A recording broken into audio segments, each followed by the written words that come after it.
The old man raised his hand for $800, and the entire auction barn went quiet for exactly 1 second before the laughter started. That was in September of 2011, at the DeKalb County Farm Equipment Consignment Sale outside Sycamore, Illinois, on a Thursday morning when the temperature had already climbed past 85 degrees by 9 o'clock, and the air inside the corrugated steel building smelled like diesel exhaust, old grease, and the particular kind of coffee that has been sitting on a burner since 5 in the morning. The combine in question, a 1971 John Deere 6600, serial number 22478, with a 30-foot corn head sitting detached in the gravel beside it, had been dragged in 2 days earlier on a flatbed from a farm outside Rochelle. The consigning dealer, a man named Gary Stotts who ran an equipment lot in Genoa, had written on the auction sheet in thick black marker, "As is, non-running, for salvage or parts only." He had also, when a young couple from Cortland asked him about it that morning, told them flatly that a compression test had come back at 60 pounds per square inch on 2 of the cylinders, and that the hydrostatic drive was gone, basically, and that whoever bought it was buying scrap steel at best. The asking price on the sheet had started at $1,200. Nobody bid. The auctioneer dropped it to $1,000. Still nothing. When he said $800, one hand went up. Be sure to subscribe, like, and write in the comments where you are watching us from. It belonged to a man named Elroy Mack, who was 73 years old that September, stood 5 feet 9 in his work boots, and had been repairing agricultural equipment in Lee County, Illinois, since 1961. He was standing near the back of the crowd with a cup of that terrible coffee and a small spiral notebook in his shirt pocket. And when the laughter came, not mean laughter, mostly just the surprised, disbelieving kind that escapes people when something seems genuinely absurd, he didn't react at all. He wrote something in the notebook. He finished his coffee. But to understand what happened next, you have to understand something else first. Elroy Mack had started keeping records in January of 1971, the same year John Deere released the 6600 series. He was 33 years old then, working out of a shop his father had built on a county road east of Dixon, and he had picked up his first 6600 repair job that March. A local corn farmer named Harold Voss, whose machine had thrown a hydraulic fitting during the fall of '70 and sat in a field fence row all winter. Elroy fixed it in 3 days. He wrote down everything, the serial number, the hours on the meter, what had failed, what he'd replaced, what the machine had told him before it failed, meaning the sounds and the smells, and the small irregularities in performance that showed up in the weeks before something actually broke. He had a theory about machinery, which was that every failure announced itself well in advance, and that the only reason people were surprised by breakdowns was that they hadn't learned to listen. He had learned to listen. By 1984, he had serviced or repaired 41 separate John Deere 6600 combines across a 5-county area. By 1997, that number was 68. The journal, which had started as a simple spiral notebook and eventually expanded into a series of 3-ring binders, 11 in total by 2011, contained not just repair records but patterns. Elroy had started noticing, somewhere around the late 70s, that certain failure modes clustered around certain serial number ranges, certain operating histories, certain combinations of field conditions and maintenance habits. The hydrostatic drive failures, for instance. They were the most common reason a 6600 ended up on a salvage list, and Elroy had noticed that in a significant portion of the cases he'd seen, the drive wasn't actually gone. It had a specific failure in the charge pump that presented identically to a complete hydrostatic failure on a standard diagnostic. Same pressure readings, same symptoms, same verdict from anyone who ran the test without opening the pump housing. Gary Stotts had run that test. Gary Stotts had not opened the pump housing. The compression issue was different but similarly specific. 2 cylinders at 60 pounds per square inch sounds like a death sentence on a diesel engine. Healthy compression on a 6600 is supposed to sit around 450 to 500 pounds per square inch, and 60 is catastrophic on paper. But Elroy had seen this before, too. He had seen it 3 times, in fact, and each time the cause had been not worn rings or scored cylinder walls, but a failure in the decompression mechanism, a starting aid built into the engine that could, under particular circumstances involving moisture infiltration and a specific pattern of cold season storage, freeze in the open position and bleed compression readings down to numbers that looked terminal on a gauge. When you warmed the engine properly and cleared the mechanism, the compression came back. The engine underneath was often fine. Serial number 22478 told him most of what he needed to know before he ever touched the machine. He had looked it up in his records 3 weeks before the auction, after seeing the listing posted online by a broker in Rochelle. He had a record for this exact combine from 1989, when it had come through a shop in Amboy that he'd done some consulting work for. The machine had had 6,200 hours on it then, and had been well maintained by its owner at the time, a corn and soybean operation called Hartman Brothers Farms. The meter at the auction read 9,400 hours. That meant roughly 3,200 hours of work in the 22 years since he'd last seen its record, which for a machine of this type was moderate use, not light, but not the kind of relentless hours that ground the internal components to dust. If the maintenance history after Hartman Brothers had been even passable, and if the two specific failure modes he suspected were actually what was happening, the engine block itself might be the most solid thing about it. He paid $800 and arranged for a flatbed to deliver it to his shop on the county road east of Dixon. His son Dennis, who was 44 years old and ran the shop's day-to-day business, while Elroy handled what Dennis diplomatically called the complicated stuff, watched the combine come off the trailer on a Friday afternoon and said nothing for a long moment. The machine was in rough cosmetic shape. Paint was gone in patches down to bare steel. The cab had a cracked window on the right side. One of the auger housings had been repaired at some point with a weld that a first-year vocational student would have been embarrassed by. Dennis finally said, "Dad, what are we doing?" Elroy had his notebook out. "We're fixing a combine." Dennis looked at the machine, then back at his father. "Gary Stotts said the hydrostatic is shot." "Gary Stotts didn't open the charge pump." That was the whole conversation. Elroy went into the shop and came back with a hydraulic pressure gauge and a flashlight, and he spent the rest of that afternoon on his back under the machine in the heat, and by 6 o'clock he had confirmed what he'd suspected. The charge pump had a worn-out shaft seal and a cracked pump body, a failure that could be sourced from an aftermarket supplier for just under $300 and a full afternoon of labor. The hydrostatic drive itself, once the charge pump was restored to proper function, would be fully operational.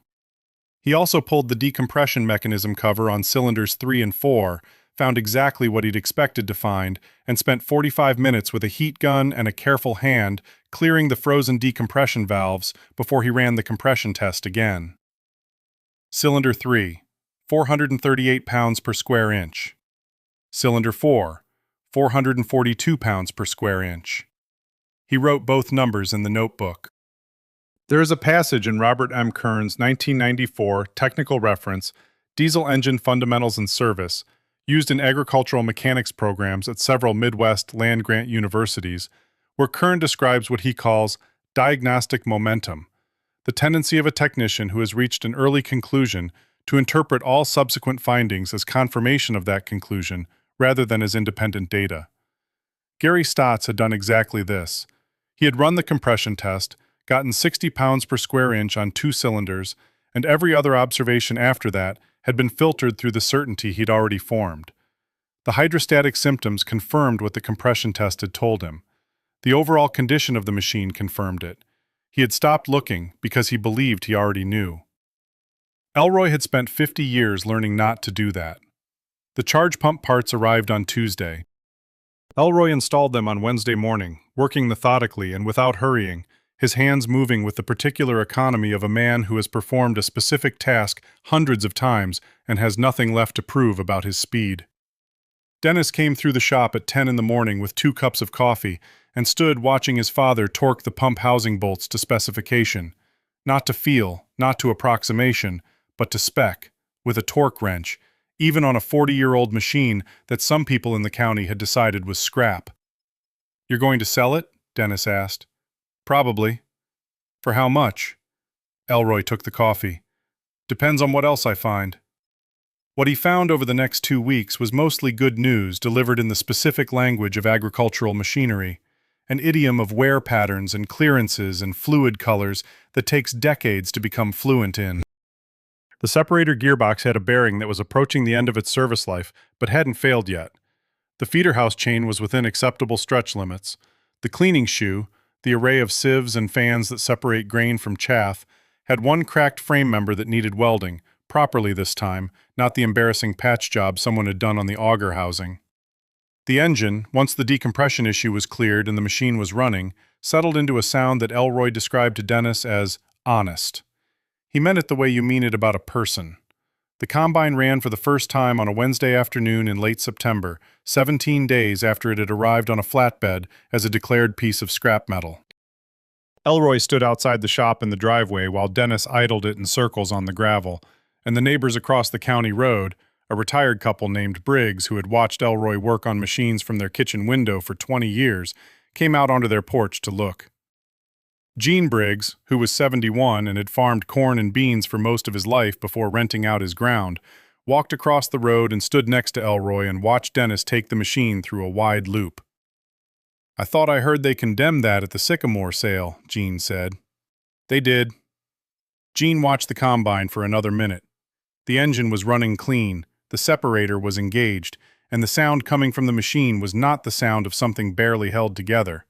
It was the sound of something working the way it was designed to work. "What are you going to do with it?" "Find it a good field," Elroy said. He listed the combine in late October, asking $18,500. A farmer named Curtis Lamb from Tama, Iowa, he ran a 300-head cattle operation and about 800 acres of row crops, and had been looking for a backup combine for 2 seasons, drove down to Dixon in early November, spent an hour going over the machine with Elroy, and paid $16,800 for it. He drove it onto his own flatbed himself. Before he left, he asked Elroy how he had known. Elroy thought about it for a moment. He pulled the 11 binders out of a shelf in the back of the shop and set them on the workbench. 40 years of records, serial numbers, failure modes, compression readings, observations in pencil and then in ballpoint, pages soft with handling at the edges. Curtis Lamb looked at the binders and then at the old man who had put them together. "I've been looking at these machines since before you were born," Elroy said. "You look at something long enough, it tells you what's wrong." Curtis Lamb drove away with a $16,800 combine that had cost Elroy $800 and maybe $1,100 in parts. The margin was not the point. It had never been the point. Dennis understood that, even if he sometimes wished the point were at least partially the margin. What the records represented, what those 11 binders actually were, was something that agricultural historians and machinery researchers have occasionally tried to articulate. In his 2006 book, The Inheritance of Tools, the writer Scott Russell Sanders described the transmission of mechanical knowledge as a kind of language that doesn't survive translation. It has to be passed hand to hand, observation to observation, and when the chain breaks, the knowledge doesn't become theory, it simply disappears. Elroy hadn't read Sanders' book, but he had understood the principle for 50 years, which is why he had started bringing Dennis into the shop when Dennis was 9 years old, not to help with the labor, but to watch. Just to watch. To hear what the machines sounded like when they were healthy, and to hear what they sounded like when they were not, so that the difference would be stored somewhere in the body before it was ever stored in the mind. Dennis had watched. He had learned the language, and in the years after 2011, when Elroy's hands began to move a little more slowly, and the kneeling and the standing became a more deliberate project, Dennis was the one who started going to the auctions, the one who came home with machines that other buyers had passed over, the one who sat at the workbench in the evenings with the binders open beside him. There is a specific moment that Gene Briggs described to me when I talked to him a few years after the fact. He was in his late 70s by then and still living in the same house across the county road, and he told me he had watched the combine sale and the repair and the resale from the beginning to the end, the way you watch something from a kitchen window over the course of a month. He said what stayed with him was not the $16,800 outcome, but the earlier moment. Elroy standing in the gravel driveway while Dennis idled the machine in circles, and the sound of it running right, and the old man's face, not triumphant, not vindicated, just present, just listening to the engine the way he had always listened to engines, the same way at 73 as he had at 33, with the same quality of attention that made the machines, over time, give up their secrets. He wasn't happy it worked, Gene told me. He already knew it was going to work. He was just happy to hear it. Gary Stotts heard about the resale through the usual channels that information travels in agricultural counties, which is to say, through everyone at once, and he drove out to Dixon in December to talk to Elroy. He wasn't angry. He was, by all accounts, genuinely curious. The professional curiosity of a man who had been wrong in a way he didn't fully understand and wanted to understand it. Elroy showed him the charge pump. He showed him the decompression mechanism. He opened the binders to the 1989 entry for serial number 22478 and showed Gary what the machine had looked like then and what the notes said about its tendencies. Gary sat with the binders for a while. He turned pages carefully. He said, finally, "How many of these do you have records on?" 68 of this model, Elroy said, about 400 machines total. Gary looked at the shelf where the other binders lived. "You ever think about publishing this?" Elroy thought about it for a moment, genuinely considering the question. Then he shook his head. "It's not the kind of thing that publishes well," he said. "You have to be there." The 6600 worked Curtis Lamb's fields in Iowa for 6 more harvest seasons after he bought it. Elroy knew this because Curtis called him once a year in the fall, usually from the cab, usually to report that it was running fine, and once to ask about a noise in the separator gearbox that turned out to be the bearing Elroy had noted in his records as approaching end of life. He had told Curtis to watch for it, and Curtis had watched for it, and he caught it before it failed. He called Elroy to say so, and Elroy said, "Good, change it over the winter." Curtis did. That particular exchange, the symptom noticed, the bearing changed, the machine running through another harvest, is not a remarkable story by the standards of anyone who works with machinery. It is the ordinary texture of mechanical competence. What made it different was the 40 years of attention that stood behind it, the 11 binders on the shelf, the 73-year-old man who had paid $800 for a machine everyone else had declared dead because he had done the one thing that most people in that auction barn had not done. He had kept looking when the obvious answer appeared. The last time I asked Elroy about the 6600, it was a spring morning, and he was in the shop working on something else entirely, a planter from the mid-90s with a seed metering problem. And he talked about the combine the way you talk about something that happened a long time ago and confirmed something you had always known. He didn't frame it as a victory, he framed it as a lesson the machine had agreed to demonstrate. The ones that look the worst, he said, without looking up from the planter, sometimes have the most left in them. He wasn't talking about machinery, or maybe he was. With Elroy Mack, it was sometimes hard to tell.